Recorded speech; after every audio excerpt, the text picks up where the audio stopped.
Voilà sur le parcours de l'Ultra Trail de Côte d'Or. On va essayer de vous faire visiter les plus beaux chemins de la Côte d'Or, une partie des plus beaux parcours de GR. On va passer dans de nombreuses vignes et villages réputés pour leur vin. On va alterner des sentiers rapides dans les bois avec des côtes difficiles dans des combes. C'est un parcours qui va faire 85 km avec un peu plus de 2000 mètres de dénivelé. Les principales difficultés vont se concentrer dans les 40 derniers kilomètres de la course. C'est là où on va avoir le plus fort dénivelé. Je pense que les meilleurs coureurs sont capables de courir sur la première partie à des allures de 13-14 km/h. Mais la deuxième partie sera beaucoup plus difficile et beaucoup plus technique. Ce sera difficile de courir en moyenne à 10 km/h dans la deuxième partie. On peut envisager qu'un très bon trailer, ultra-trailer, comme Julien Chaurier par exemple, serait capable de faire moins de 8 heures sur le trail.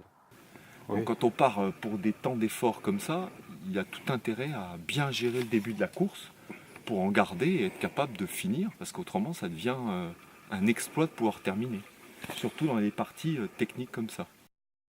On a voulu donner aussi un côté pittoresque à notre trail et surtout sur la fin du parcours, on rencontre un sentier qui s'appelle le sentier Battier, qui est très connu des randonneurs, qui a la particularité, ce sentier, d'être relativement technique, de passer un enchaînement de 4 combes. Et nous, ces combes, on va les passer de travers. Donc, ce qui veut dire des descentes relativement techniques avec de la pierre et de la pente, et des montées de même techniques avec de la pierre et de la pente. Le sol, ça va être surtout un sol calcaire. S'il pleut, ça peut être relativement glissant et rendre encore un peu plus difficile la fin du parcours. Notre trail empruntera une multitude de villages renommés en Côte d'Or, comme Puligny, Chassagne-Montrachet, Aussé-Durès, Meursault, Pomard, Savigny, Chambol-Musigny, Gevrey-Chambertin et Marsanet-la-Côte. Il y a de quoi donner un peu l'eau à la bouche. Cette association, elle s'appuie sur 3 grands partenaires principaux, qui sont le Conseil général de Côte d'Or, le journal Le Bien Public et le journal de Saône-et-Loire, ainsi qu'un groupe bancaire, le Crédit Mutuel.